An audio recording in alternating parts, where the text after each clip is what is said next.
madlang people, welcome to my vlog. Ito na naman ako, nag-vlog ng tuwing umaga.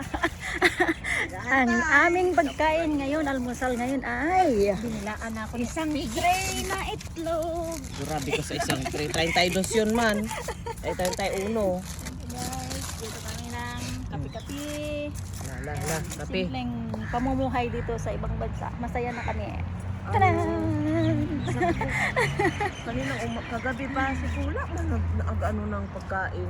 Kung gusto yung pumunta dito, dito lang. Nakikita sa Arabian Ranches 2, dito sa park. Ang tagal kasi kumalis ng Tinanghali. Kasama namin ang mga aming aso, Tinanghali pa sila pagka Merkulis. Pebbles, At saka Biyernes. Archie. Bukas Asan na yung maaga aso ko? sila. Peggy. tago. Asan si And Peggy. Si Baby man. Thank you for watching my vlog. Itlog. Yung iba may Hello. isa lang yung walang ano dyan, strawberry. Peanut, ano ba yun?